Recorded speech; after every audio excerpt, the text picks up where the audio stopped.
Ya, Anda kembali lagi di One on One pemirsa. Tadi kami masih membahas bagaimana mengenai aturan nomor 2 tahun 2025 di wilayah Jakarta yang memperbolehkan ASN untuk melakukan poligami dengan berbagai syarat dan juga aturan yang ada.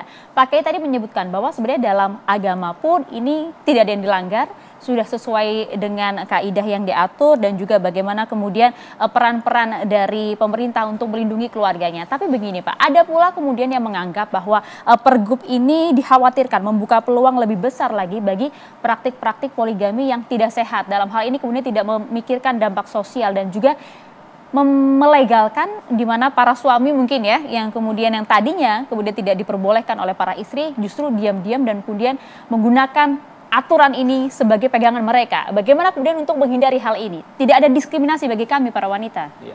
Menurut saya dengan aturan ini malah memperketat orang poligami. Artinya kalau mereka melakukan poligami tanpa izin, tanpa ada keterangan dari pengadilan agama yang juga disetujui oleh atasannya, mereka nggak sah, tidak punya kekuatan hukum pernikahannya. Dan kalau tidak punya kekuatan hukum berarti kan ilegal dan bisa disoal sebagai ASN. Dibanding umpamanya tidak ada aturan itu, tidak lebih rinci, tidak mengingatkan pada mereka jangan main-main loh pernikahan itu. Pernikahan ini adalah serius, maka Anda harus dapat persetujuan dari istrinya, kemudian diajukan persetujuan kepada pengadilan agama, kemudian di ASN-nya baru diizinkan. Jadi prosesnya itu minimal 3 dalam kelompok besar itu. Dan memberikan izin itu setelah ada izin istrinya. Menurut saya ini malah memperketat adanya satu poligami. Yang kedua, memastikan ketika orang poligami adalah bisa berbuat adil. Yang ketiga, dipastikan dalam poligami itu sudah disetujui dalam keluarga. Coba bisa bayangkan tidak ada aturan ini kemudian dibiarkan. Sekarang kan banyak terjadi. Udah rahasia umum dan umumnya rahasia. Artinya laki-laki itu seringkali melakukan nikah yang penting sah secara agama, mereka menggunakan fikih saja tanpa pemerintah. Dan ini menyambungkan antara aspek fikih dengan pemerintah. Artinya memasukkan di sini dari agama yang fikih ansih menjadi agama yang diterapkan di dalam perundang-undangan disebut dengan takninu syariah, mengundang-undangkan syariah itu. Saya pikir komprehensif ini.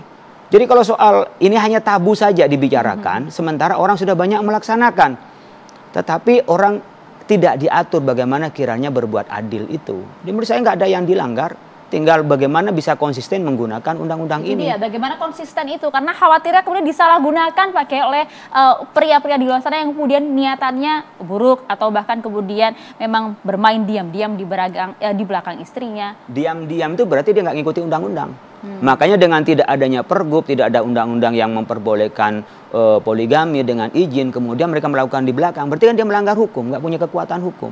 Maka saya bilang pergub ini melindungi perempuan. Melindungi artinya apa? Laki Anda itu, suaminya, itu tidak sembarang boleh poligami loh. Ini aturannya. Kalau melanggar ini Anda bisa ajukan sebagai pelanggaran, sebagai ASN, disiplin ASN.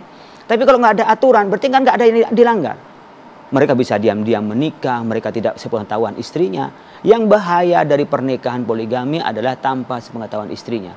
Sementara pergub ini, begitu juga dengan peraturan lebih tinggi di atasnya, Impres 191, kemudian PP 9 tahun 75, Undang-Undang nomor 174 tentang perkawinan, itu mempersyaratkan izin. Kuncinya di izin.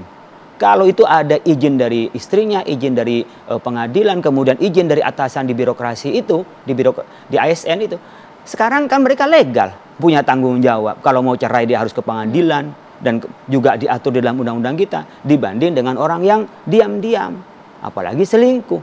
Kan kita banyak melihat ini. Nah, ini saya perlindungan kepada perempuan, bukan malah ini membuka. Salah kalau dibilang umpamanya aturan ini membuka kepada laki-laki peluang. Bukan, ini memperkecil peluang bagi laki-laki. Kalau tidak ada izin laki-laki enak, di mana aja bisa menikah, kemudian bisa cerai, nggak ketahuan. Nah, itu malah mereka bahaya. Seberapa urgent sih Pak Kiai aturan ini? Ya sebenarnya soal urgen dan tidaknya kan kembali kepada aparatur kita. Kalau mereka sudah disiplin tanpa aturan, saya pikir nggak usah aturan. Aturan itu dibikin karena orang nggak disiplin. Mungkin fenomenanya di kota besar seperti Jakarta ini kan banyak sekali. Saya bukan sok-sokan lah. Kayak seperti saya aja punya istri aja kadang-kadang masih digoda kan. Dan sekarang perempuan kadang-kadang lebih berani daripada laki-laki menggoda pasangan. Jadi jangan disalahkan hanya laki-laki menikah lagi loh. Karena laki-laki menikah itu karena ada perempuan yang mau dinikah. Paling kan istri pertama yang tidak setuju. atau orang lain yang tidak setuju dengan poligami. Tapi ketika terjadi pernikahan kedua dan ketiga, dua-duanya kan sama-sama menerima. Artinya perempuan satu tidak menerima, perempuan lainnya kan menerima. Kalau bicara soal perasaan, disinilah diatur di dalam Islam tentang bagaimana poligami kemudian diturunkan, karena bagian dari sumber hukum-hukum kita nasional adalah dari hukum Islam, selain hukum Belanda, warisan Belanda itu dengan hukum adat kita. Bahkan mulai dulu kan banyak adat kita juga poligami, jadi bukan hal yang baru. Jadi poligami ini laten, mulai sejarah manusia ada itu sudah ada poligami. Jadi laten, dan bahkan kalau kita lihat hingga saat ini masih banyak perdebatan begitu Pak Kiai. Kalau berbicara mengenai perasaan ya Pak Kiai, bagaimana kemudian hukumnya jika kemudian ada seorang wanita yang sang suami meminta izin untuk menikah lagi, tapi kemudian tanpa daya menolak begitu ya, secara lisan mengizinkan, tapi di dalam hati sebenarnya masih setengah-setengah itu Pak Kiai. Beda di mulut, beda di hati Pak Kiai. Itu secara agama seperti apa Pak Kiai ya? Jadi ada dua model dalam Islam itu. Ada model seperti Imam Malik, disebut dengan mazhab Maliki. Dia nahkum bil bawa'is, menghukumi sesuatu tergantung pada motifnya, apa yang di dalamnya. Tapi kalau mazhab Syafi'i yang banyak dipakai di Indonesia, kunna nahkum bil zawahir, kita menghukumi dengan yang zahir saja. Jadi apa yang disampaikan Mbak Maria kepada saya cukup menghukumi apa yang disampaikan. Tidak perlu saya tanya hatinya, tidak perlu saya tanya dengan perasaannya. Selama dia memberi, dengan berat hati sebenarnya saya tidak setuju dalam hati saya. Tapi diucapkan ikrar, itu jadi di dalam Islam. Oleh karena itu mungkin berat secara hati. Tapi perasaan itu bisa hilang dengan kemampuan. Kan ada syaratnya, udah nggak bisa ngelayani suami. Suaminya masih muda. Kan laki-laki ketika punya keinginan kadang-kadang kan bisa nabrak-nabrak. Maka di sini diberi pintu. Oh iya, saya nggak bisa melayani, dengan berat hati dipersilakan suami saya menikah lagi. Daripada nanti zina. Berbuat yang dosa, kan lebih kembali kepada yang hal. Maka kita sampaikan poligami itu adalah emergency exit, saya ulangi kembali. Adalah solusi dari persoalan. Bagi orang yang nggak ada persoalan dengan istrinya, yang nggak perlu cari solusi. Maka kita ingin melihat pada konteks inilah, kita harus bedakan antara aturan dengan ketentuan agama, kemudian perasaan. Kalau bicara perasaan kan tergantung kepada model orang.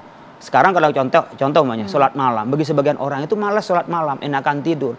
Tapi bagi orang lain sholat malam itu adalah yang indah, bercengkrama dengan Tuhan. Demikian juga mungkin bagi orang, wah kita kalau di madu begitu poligami, itu bagian pengkhianatan terhadap cinta. Saya ditinggal sama suami saya. Tapi ada kelompok masyarakat yang itu akur. Kan ada buktinya, anggota dewan bareng-bareng, ada juga orang yang artinya kalau kita melihat fenomena begini, ada yang memang tidak setuju, tapi ada yang setuju, ada yang merasakan itu kerukunan dan nyaman, ada yang tidak nyaman. Tapi saya akan pastikan orang yang melakukan poligami tanpa seizin istrinya pasti tidak adil, pasti ada masalah.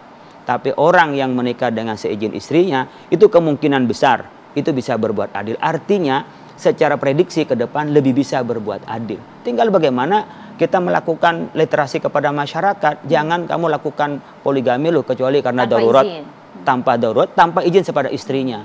Karena nanti kalau nginep kemana-mana dia pasti bohong.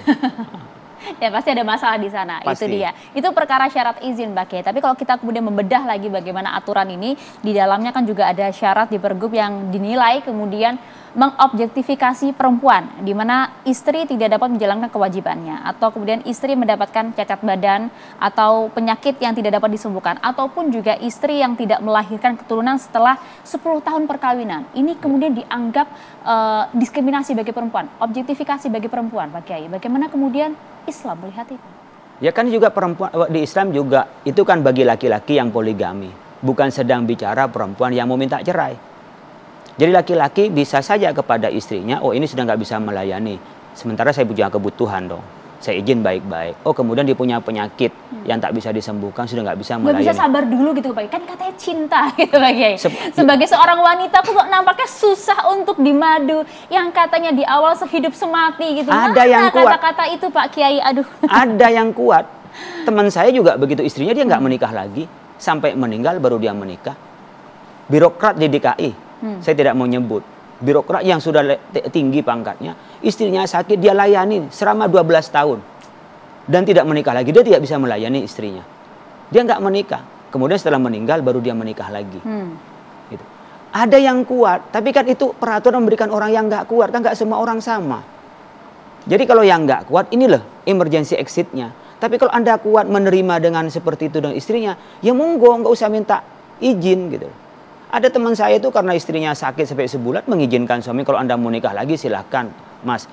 saya tahu mungkin udah dalam kehidupan keluarganya di malam harinya udah tahu dia. Tapi suaminya nggak tega saya ninggalin istri saya sakit begitu saya menikah lagi. Apa perasaan saya? Jadi nggak semua laki-laki kejam. Tapi daripada ini ada orang yang nggak kuat nahan, kemudian ada orang yang memang tidak tahan dengan hal itu, ya dia bisa diberikan pintu keluarnya dengan peraturan yang ketat sehingga tidak ada kecurangan, tidak ada penindasan terhadap perempuan dan tidak ada hak perempuannya dirugikan. Daripada diam-diam, itu pasti diam-diam pasti yang menjadi masalah ada yang diam-diam itu.